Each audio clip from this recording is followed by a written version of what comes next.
Welcome to Conquering Your Clownfish, a podcast dedicated to transforming disabilities into special abilities. I'm your host, Brady Murray.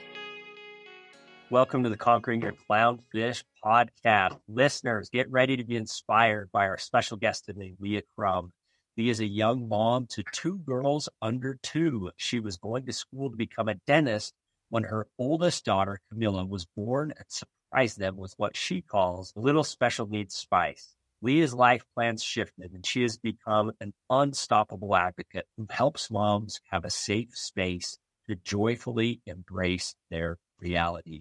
Leah, welcome to the show. Thank you. Thank you so much for having me. Super excited to be able to have you. Way excited to be able to visit with you. First and foremost, I just want to compliment you on the great energy and amazing vibe that you have on your social media channel. It's a joy to be able to follow you and to be able to see the great things that you're doing. So thank you for what you're doing. Yeah, thank you so much. I'm so glad they were able to connect through there in the community that I've been blessed with as we've been working on growing that platform. It's really been a magical thing. Yep, it has. It really has. You're doing a great job with that. So this is super fun for me. Andrea and I, my wife, we just celebrated our 22nd year of marriage this week. In fact, just a couple of days ago. And we were looking back at pictures and seeing pictures that are looking a lot like your pictures right now with 2 girls under 2. Okay. So we had Brindley and Nash right back to back as well. And so we had a couple of kids that were 2 and under as well. So it's fun to be able to reminisce back and also speak with someone who's living it right now. That's so fun. Yeah, it's crazy. Like the chaos never ending, but it's fun to have that level of happiness and energy in your home to just kind of feed off of. I love it. It's crazy, but I love it. Wonderful. I wanted to ask, let's hear how you and Carson met, because I believe, if I'm not mistaken, you had a pretty quick engagement. I think that's a fun story to start with. Yeah. So I was actually going to BYU, Hawaii. I had my mission call and I was going to go to Japan. And 2 weeks after I got my mission call, COVID happened. So they sent everybody home and I postponed my mission for 18 months in hopes of still going to Japan. And I decided to transfer to Provo. And after being there for a little bit, I was thinking, do I really want to go on a mission? Because I'm getting to a point that I would almost be coming home. Yeah. I don't know if I still want to go. So I decided, okay, I'm just going to start dating like crazy. Because if I stay, I don't just want to go get my nails done. And that's the highlight on my mission. I want to keep moving forward with my life. So it's like, okay, I'm going to say some prayers. And if I'm supposed to stay here, I want to meet the person that I'm going to get married to. And so I went on heaps of dates and I met Carson at BYU. And then I realized I'm going to marry this guy. So why am I waiting? Why don't we just get married? So we met in March and we ended up getting married in September that year. Crazy fast, but super. Everybody thought we were nuts. This is really fun because this is actually a similar story to Andrea and I. Andrea did not have a mission call, but she was ready to go on a mission and was preparing her papers. And so for our listeners that are maybe saying, what in the world is a mission? A mission is something that individuals, so young men and young women, ages 18 and 19, typically for the Church of Jesus Christ of Latter-day Saints, go and serve for 2 years for young men and 18 months for young women. And it's a beautiful service opportunity. I actually had an opportunity to serve a mission for the Church of Jesus Christ of Latter-day Saints in Peru. I served there for 2 years. And so I was sharing this very similar experience to Andrea and I. She was ready to go on her mission. At that time, she had to wait till she's 21 before she could go. And she was just about 21 when we met. We met in November and we were married in June. So pretty quick turnaround like yours as well. Yeah, so fun. We were like, what are we waiting for? You're my best friend together. Let's just get married. We announced we were going to get married in December. And then we were thinking, why are we getting married finals week? That's going to be terrible. That's smart. Yeah, that's smart. Good for you. So you were going to school and you wanted to become a dentist. Tell us a little bit about that. Yeah, so I'm a huge nerd. When I was 13, I wanted to be a dentist so bad. And we were living in Saudi Arabia at the time, and there was lots of goat jaws everywhere on the beach. It's kind of gross, but I'm a total nerd. like, can I please take it home? And I'd like pop the teeth out and look at them and like figure out how they worked and how they connected. And I loved it. I loved like how that related to our lives. And I always thought it would be so cool to work in that, to help people feel comfortable and to feel confident in their mouths and in their smile and in eating and all of that. I loved it. And so when we moved back to the States, I started shadowing, even though I was just in high school, and I doubled up on my sciences. I graduated 13th in my class in high school and then got a full scholarship to study biochemistry in college. And I loved it. It was the best. I started working in pediatric dentistry a year before I had Camilla. And it was just the most rewarding job I've ever had. I absolutely loved it. And then she was born, and overnight, the dream that I'd had for nearly a decade, I just didn't want it anymore. It's like, I have this kid who needs me. Like, this is so much more important to me than root canals. Things just kind of got put into perspective of, I love helping people, but I want to help my kid more than I want to help other people's kids. And I want to make sure that I can be there for her. So I ended up switching, and I'm really grateful for that dream that God planted in my heart, because it exposed me to lots of science things as I was going through school of human physiology, human anatomy, and it helped me keep up in the NICU a lot as the doctors were talking, and it helped me be a lot more confident in my advocating. Lots of doctors like to hit me with, oh, you're a young mom. Did you do some Googling before you came in?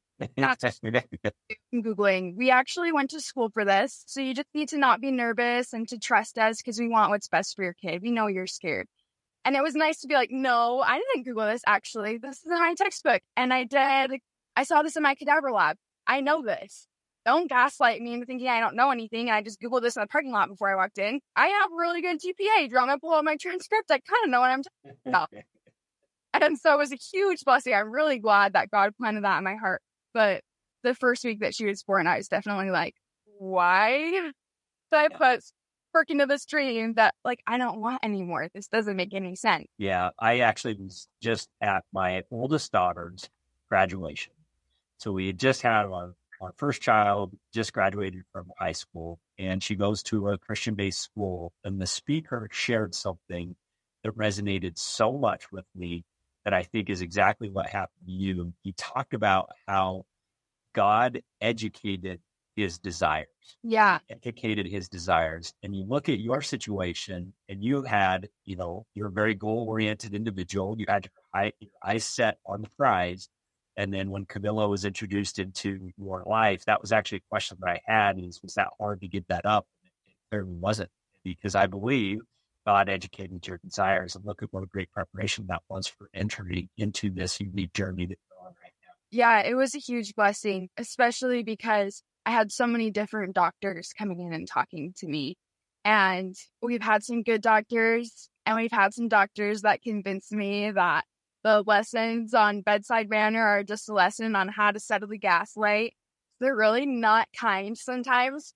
And I'm super grateful for the network that it also put me in, that I've had professors that I studied microbiology with, and I studied immunity with, and that I could take her labs and send them to somebody I had a trusting relationship with and be like, can you please help me comb through this genetics report? I'm pretty sure I understand it, but they're telling me I need to do this, and I don't feel comfortable with that treatment plan. Can you help me go through it?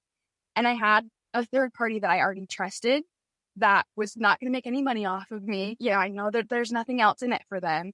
And it was such a huge blessing to have all of these peers and advisors and everybody around me to have worked in dentistry and to have those connections with people who are very science oriented and willing to creatively problem solve. I had this huge team around me to help me advocate for Camilla. I really think that helped me grow into advocating consistently for her, because even after the NICU, I still do that all the time. And where I don't necessarily need all that support because I had so much of it at the beginning. Definitely. I've learned that from firsthand experience. And I think a lot of families that are on this special needs journey realize that not all doctors and professionals are created equal. Just because they have a degree or they are wearing the white coat, they have the degree on the wall, doesn't necessarily mean they're all created equal. And so good on you for being able to be such an advocate for Camilla, I want to ask, you're such a naturally upbeat and just positive person, and you are truly an unstoppable advocate for your daughter and for your family. But upon receiving diagnosis, how was that for you? And was that something that you just said, you know what, like this is what I'm charged with, and here we go? Or how was that process? Oh my gosh. So she was born and they told us, like, I mean, she was born and they were like, 12:10, baby's out. You know, I had a C-section and the room's just silent. And I hear all these footsteps going out. And all of a sudden, my husband's gone, Carson's gone. And I'm like literally tied to this table. I don't know the doctor who's assisting. It was totally last minute. And he came back and was just like, I'm asking him all these questions. And he's just like, I don't know. And it was either that day or the next day. It's all kind of a blur. This doctor came up to us and said, like, hey, we did this fatty acid chain test. We don't think she's going to live longer than 5 days. And we want you to have some closure if she dies to know why. And I was like, oh my gosh. So like, this can't be real. And then we go up and visit her, and the nurses are like, we don't know what's going on. We get all of these calls in the middle of the night of Camilla's left lung is collapsing. We don't know why. We need you to sign off on this thing that's kind of experimental. We have no idea if it's going to work, but we've tried everything else. And then 3 hours later, we'd get another call being like, her right lung's collapsed. We'd be like, what happened to the left? Oh, suddenly it's fine. We don't know what's going on, but her right lung is not. And it was just crazy, crazy, crazy. I didn't hold her for 5 days. First time I held her was while they were prepping her life flight. And they flew her to go get heart surgery. And we got to that hospital and they didn't want to do heart surgery. And it was just absolutely crazy. And it was like, is my baby going to be alive tomorrow? And it was super hard. And so when we got like a diagnosis, it wasn't really a diagnosis. It was MRI results of them looking at her brain. It was so emotional because we're like, wait a minute, is she fine? Like, you're talking about when she's 3. Are we going to have her till she's 3? Like, shut up, dude, that's awesome. Yeah. But at the same time, they're like telling us she's never going to lift her head by herself. She's not going to hold her head by herself until she's 3. She's never going to walk. She's never going to talk. She's never going to. And so we're getting this terrible news, but we're also like, wait a minute, are we going to go home with a baby? Like, are we going to put a kid in the back of our car and we're going to drive her home? Like, that's dope. So it was this huge emotional roller coaster. And I just went into this, like, this can't be my life. Like, someone switched my baby. I've been pranked. This is not my life. And I remember the MRI team meeting, and I was just sitting there crying. Like, I don't even know what to make of this. Like, I was holding Camilla for the first time, like 5 days in, as they're preparing life flight. Everybody's running around. Alarms are going off. That morning, we'd gotten a call of our bedside nurse. She's like, hey, this is Anita. You need to get here. And we're like, what's wrong? We've been getting all these calls through the night of, left lung's collapsing, right lung's collapsing. We don't know what's going on with her heart, but it's really enlarged and none of our medications are working. And it's just very obvious that her needs could not be met at this hospital, that they were just drowning, trying to do everything that they could. So I get this call, I wake up to it. You need to get here. And I'm just thinking, crap, I'm still in a wheelchair. I can't even get myself dressed. What is happening? And thankfully, my parents had stayed the night with us. And so Carson got himself ready. And I remember like laying on my bed as my mom put my pants on me and being like, I hate this. I hate this so much. Like, my dad is an Army Ranger. And so growing up, whenever there was something really hard, my dad would be like, do some push-ups. And look, you hate push-ups and you're getting better at them. You can do things you hate. You can do things that are uncomfortable and you can get better at them. And I'm like, man, my scrawny arms really need to do some push-ups right now to prove that I can do hard things. And I can't even get myself dressed. I'm 21 years old. My mom's putting my pants on me like I'm 2.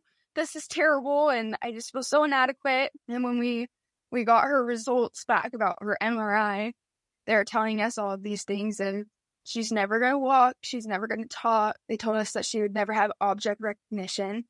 So she would never be able to see her crib and know that's called a crib and it's where I sleep. Never gonna have that. And so then I'm thinking, is she ever gonna know me? Like, will she ever see me and be like, that's my mom? And then they're telling us these things about, she won't hold her head up by herself until she's 3. And then I'm thinking, wait a minute, like, we get to keep her till she's 3 because I thought we only had 5 days. Like, that's pretty good news, but you're saying it like it's bad. And Our whole room was full of doctors. It's like they brought every med student in there to be like, watch how we deliver bad news.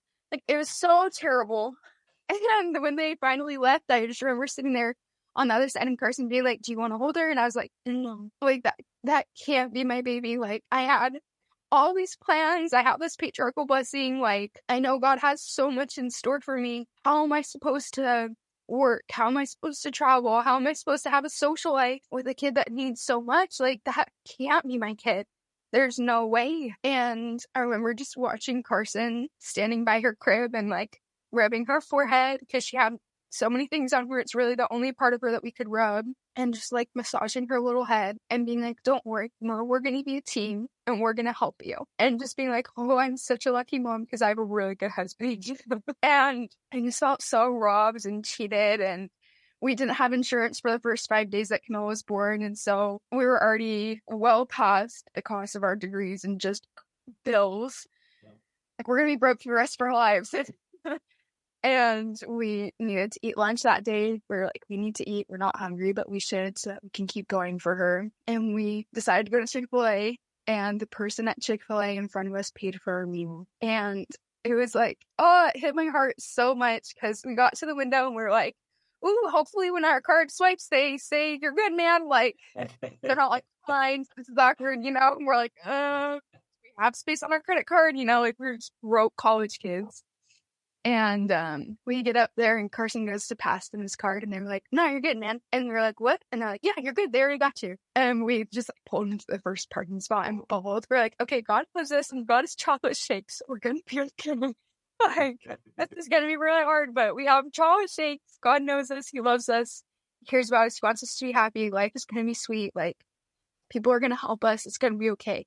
Like, we're not alone. We don't have to do this alone. And so getting her diagnosis was a huge thing for me that I had to, like, I felt really robbed and cheated. I had to figure out, like, do I believe that God knows me? Do I believe that he loves me? Do I believe the scriptures are true and that men are that they might have joy? Do I believe that the enabling power of the atonement applies to me? Did Christ die for everyone and not me? Like, am I included in that? And I had to figure out a lot of things regarding my faith. And is this something that I've been telling myself just to feel a little less alone as a speck floating around on a rock in the middle of nowhere? Or is there actually a God out there who knows me and who loves me and who created universes and asked me to call him Father? Like, that's a really big theme. And like, deciding how I really felt about my faith was the absolute key to accepting her diagnosis for me. So if God loves me, then this life isn't just going to be okay. Things aren't going to get better. It's going to be great. I could not agree more. That is a beautiful, beautiful explanation of how you entered into this very special journey. I was pondering as you were talking, we're only, I mean, Camilla is two and how many months now? And so we're not years in, you're still months into this. Yeah. Okay? Yeah. You're still months into this. And so fast forward now, we're only months into this. You seem to have really turned a corner when you made that connection with your faith. And so I would love to hear how you feel right now. And I'd love to hear how you feel looking forward. Yeah. So I am super grateful. Heavenly Father knows me really well. I am someone that I need a kick in the pants. I really, truly do. Like, that is my motivating thing. And lots of times I feel really tired. I feel super tired. We just got Camilla's evaluation for a communication device. These people were telling me that she couldn't have a communication device until she was in consistent speech therapy. But they didn't want to put her in consistent speech therapy until she was 3. And then they wanted to do an eval after she'd been in that for a year. And then it takes 6 to 9 months to get your device. So they don't want to give her a voice until she was 5. And so since September, I've been fighting them on that. And that's a long time to just keep calling the same people and keep asking and just keep going. And lots of times I'm really tired.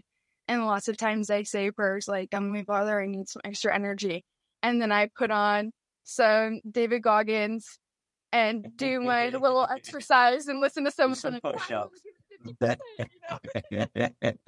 We are cut from the same cloth on this. This is really fun. My kids, if they listen to this, will get a chuckle because I'm the same way when they're having a little bit of a tough time, they're facing some adversity, that's a great time to go do some push-ups. That's the last thing you want to do. So that's exactly what you should do. So this is kind of fun. Yeah, this is fun. Like, I'll do my makeup listening to him being like, positive affirmations are stupid. If you're dumb, look in the mirror and tell yourself you're dumb and then go get educated. That's what I listen to when I get ready. And that is like my fuel. Let's talk about if there's a challenge, if there's something stopping you, you got to break the soul of whatever's in front of you. I'm like, okay, I hate insurance. I can do this. That's fun. So in addition to, Camilla only being months and it's a couple of years, it's been 24 plus months. You have introduced a beautiful baby into the mix as well. Share with us about Paisley. Oh my gosh, Paisley is the best. I love her. Every now and then I get a little worried though, because she's got a lot of my spice. And like the other day we were working out together. She's like watching me do Pilates and she's trying to do one of the things and she fell. And so she hit the ground and she yelled at it. I'm like, oh no. Foreshadow for what is to come. She's like me. So she's just the perfect sister for Camilla. Like, she's a social butterfly. She's so happy to go to all of the doctor's appointments. Camilla lots of times sleeps in and she just like loves everything so big. And if she's mad, then she's mad so big. And I'm like, you're going to be a really good best friend for your sister, really good advocate. She comes out and it's 10 in the morning. Camilla's finally awake. You hear Paisley nearly falling over herself, crawling as fast as she can to go pat her sister on the head and pull her oxygen and be like, hey, look at me, I'm over here. So when you were expecting Paisley, let me preface this. We had Nash. So Nash is our second child that has Down syndrome. And when we were expecting Ridge, I remember a lot of people asking me, are you going to do, are you going to find out if your child is going to have a special need? Are you worried about that? I remember a lot of those questions coming to me, processing them in my own way. I have to imagine you had similar thoughts or even questions that came from well-meaning individuals and definitely people that love you. Okay, hear your thoughts about that. So I'm someone that I play music in my head. There's just always like music kind of running in my head. It's my like coping mechanism. And the intro to Crazy in Love by Beyonce, they're like, yes, so crazy, part 2, and that 100% played in my head every time. I was like, if I can play this, then I won't get mad at them for asking something that A, is none of their business. B, they have no idea how close that is to my heart. Yeah. And they're like, just casually in between, getting into both of our cars. So are you going to get genetic testing? Or do you think your life is going to be ruined? I'm like, yeah. No, Camilla don't ruin my life. If this second child is special needs, we've done this before. We know what early intervention is. We know how to work the system. We know what to call for insurance. Like, it's not going to be the same experience. I was mostly worried about having another baby be in the NICU. I wasn't necessarily worried about a specific diagnosis or anything like that, but just because you can't bring kids to the NICU. So it's like, I don't know how I'm going to take care of both. And that was something that weighed really heavy on me. But honestly, when people asked me if I was worried about kids having, like my Paisley and any other kids that we have in the future having another diagnosis, they'd be like, yeah, are you going to get tested? Are you going to get tested? I told them no. And the shock that I would see of, but you're only 22 and don't you need to know? I'm like, why? Because there's so many false positives too with those tests. And Camilla's genetic disorder, we don't even know what it is or where it is. So I'm like, well, would they even test for Paisley? Like, we don't know. So I'm like, I'm not going to give myself false hope. For me, it was like, where do I want to put my trust? And I feel like we're supposed to have this baby that I'm pregnant with. I'm not going to abort them. Doesn't matter what the test says. They're coming into our life with or without a little extra spice. So I don't really need to know. Our whole house is set up for medical equipment already. We already have 3 therapists coming to our house already every week. Nothing will really change. They'll stay for 2 hours instead of 1, and we'll have 2 PT sessions back to back. Like, it doesn't matter. Yeah, that's exactly right. How's Carson through all of this? You shared a little bit about him and how awesome of a husband he is. How does Carson handle just the various degrees of uncertainty and just this unique journey? Yeah. So the NICU, I think, was probably, I want to say it was one of the easier parts, because the NICU is terrible. You know, it's not easier, but his boss is really great. And when Camilla was born, lots of his coworkers dropped everything, came to the hospital, brought us waterproof mascara and chocolates and, you know, things like that. And his boss had given him 2 weeks off and said, you know what, take a month and it's paid. And so Carson was able to be with Camilla through everything at the very beginning. And it was really good for their relationship. And then when we got home and things kind of normalized and he was working more, and at that point he'd switched companies too, he was just like, this is hard. Like, I miss the NICU because I had an excuse to leave early on Fridays. But like, I'm going to go see my kid at the hospital. I got to see her more when she's in the NICU. And now I don't get to see her as much and she sleeps a lot. So if she comes home and she's not down for the night, it's pretty amazing.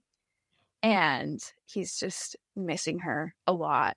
But he's really good asking questions and listening to me talk about the day and knowing what her needs are so that when she's awake, he's like, okay, I know what books he can see really well. So let's get out these books, or I want to tell you a story, or let's go for a drive. Do you want a chocolate shake? Things like that. So I feel like lots of it is just him trying to like live vicariously through me. I send him videos and stuff, and he just does everything that he can to be present, even with just kind of the limits that everybody has of working is work, and it takes your whole day. Leah, I have one more question that I'd like to ask you before I let you go. In our preparation for this meeting, this conversation, we had you ask or had you answer this question. The question is, what is one thing that you want the world to know about Camilla?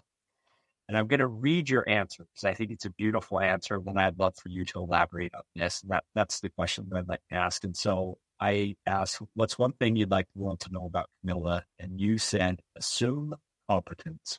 Just because someone doesn't make eye contact or use words to communicate doesn't mean that they don't understand, care about you, have opinions, want to be included, and have a sense of humor. We elaborate on that. I thought that was a beautiful answer. Being Camilla's mom is not hard. Other people make it really hard. It's not Camilla, you know.